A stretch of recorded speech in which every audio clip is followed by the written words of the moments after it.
Welcome to our first podcast on acromioclavicular joint injuries. We're going to talk about diagnosis, decision making, and non-operative treatment.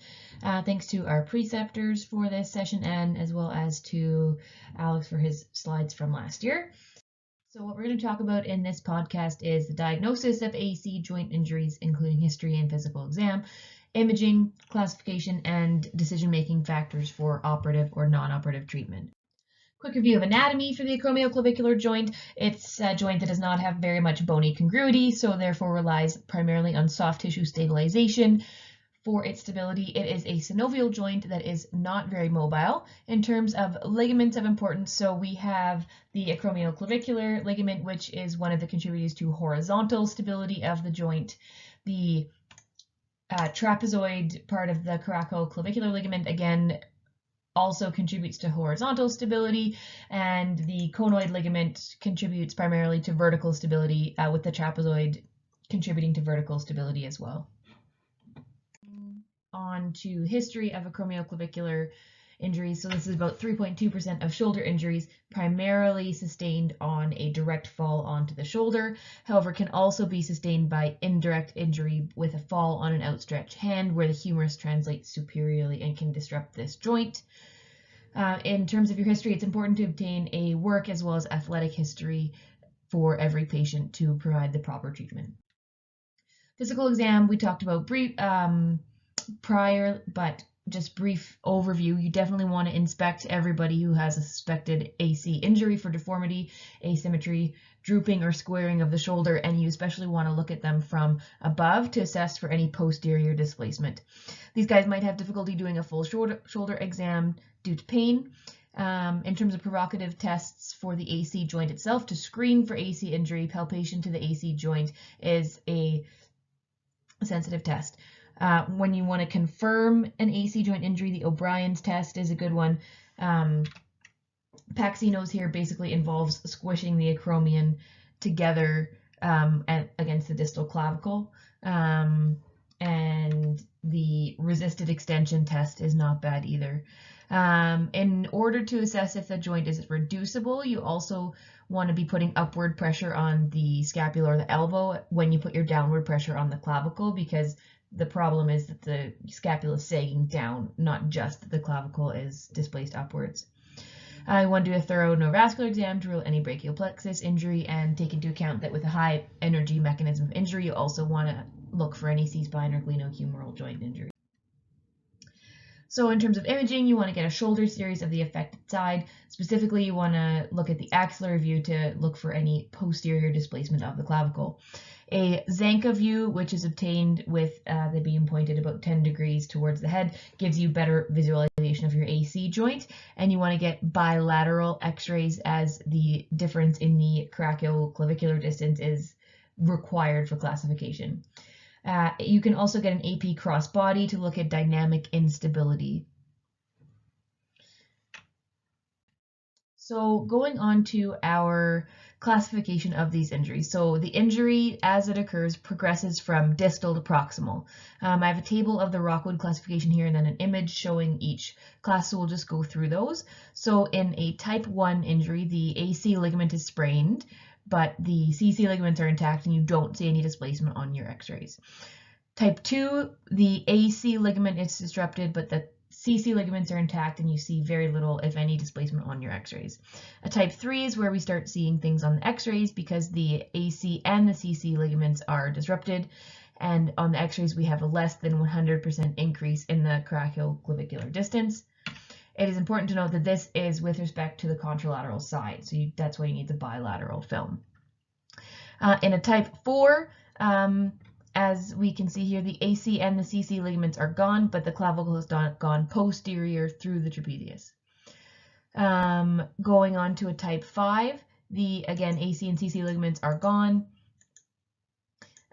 but you have greater than 100% increase in your coracoClavicular distance, so this is distinguished basically radiographically from a type 3. And then finally, a type 6 is very rare, happens in high energy mechanisms. The distal clavicle gets trapped under the acromion, often between the biceps and the coracobrachialis. So just a note So just a note on type 4s, as they can be missed and you can see them on physical exam, you want to observe to see if the clavicle is displaced posteriorly. So moving on to non-surgical management, type 1 and 2 injuries you do quite well non-operatively. Recommended protocol for the non-surgical management of these injuries include initial immobilization for 3 to 7 days, using a sling after that as needed for comfort, working on range of motion of the shoulder with the goal of obtaining normal range of motion by 6 weeks, and normal activities can be resumed by 12 weeks. In terms of surgical management, so those patients with a type 4, type 5, and type 6 injury usually do better operatively. There's some evidence showing that those with a type 5 injury that have less than 2 centimeters of displacement of the clavicle treated non-operatively can do okay. However, those with greater than 2 centimeters of displacement are more likely to fail non-operative management. Patients with open or neurovascular injuries associated with their AC joint injury should be treated surgically.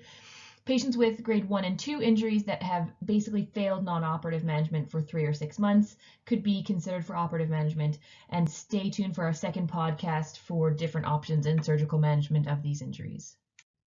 So the conundrum then is what to do with a type 3, which has been controversial since apparently the time of Hippocrates. So looking at some more recent stuff here from 2013, there's a systematic review that was done looking at all grades of acromioclavicular injuries. It included 706 patients and basically concluded that there was no difference between operative and non-operative management, with 88% of the operatively managed patients being basically satisfied with the clinical outcome and 85% of the non-op patients being satisfied. Of note, they did not separate by grade in this study. And they also noted that people get back to work and sport faster when they don't have surgery. Another paper from 2011 that was looking purely at type 3 injuries in 380 patients that had quite a variety of different surgical techniques included, basically showed that there's better cosmesis with surgery, but that functional outcomes are basically the same. And again, showing that people don't get back to work or sport as fast if they have surgery. One thing that does come up with the non-operative management of these type 3 injuries is the risk of altered shoulder mechanics and scapular dyskinesia, which really is something that we don't know much about, an area recommended for future research. Moving on to a recent study in 2015 from the COTS group looking at surgical versus non-surgical management of grade 3, 4, and 5 injuries. Everybody was treated with a hook plate that was in the operative group. So of the 83 patients that were followed up to 2 years, they basically showed that there was slightly better scores early on in the non-op group, but everybody had equal outcomes at 6 months to 2 years. However, those treated with surgery had better looking x-rays. They also had more complications. So this data basically suggests that it doesn't really impact outcomes if we treat these injuries non-operatively or operatively. This study was criticized as it did include all type 3, 4, 5 injuries. To address this, in 2016, there was another study that was looking at patients with type 5 injuries treated non-operatively. This included 22 patients that were offered operative treatment but opted to have non-operative treatment. So basically what this study showed is that patients under the age of 40 and manual laborers who were included in the study tended to do better non-operatively. Everybody who was working when they were injured was able to return to work. It didn't matter if it was their dominant or non-dominant hand. It didn't matter if they were smoking, and it didn't matter if there was variation in time to their assessment. It did show that basically 15 out of 22 people got back to within 1 standard deviation of a normal DASH score.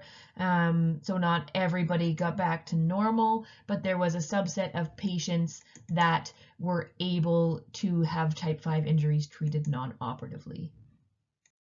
So as a summary about decision making in these AC joint injuries, basically type 1 and 2s do well non-operatively. If people are at 3 to 6 months post-op and are still suffering in terms of pain or possibly scapular dyskinesia, consider surgery.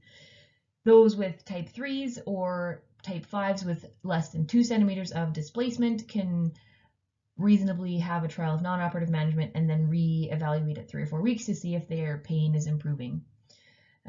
Those with a type 4, type 6, and type 5s with greater than 2 centimeters of displacement would most likely be treated with operative treatment, which we'll talk about in the next podcast. So thanks very much, and here are some references for the talk.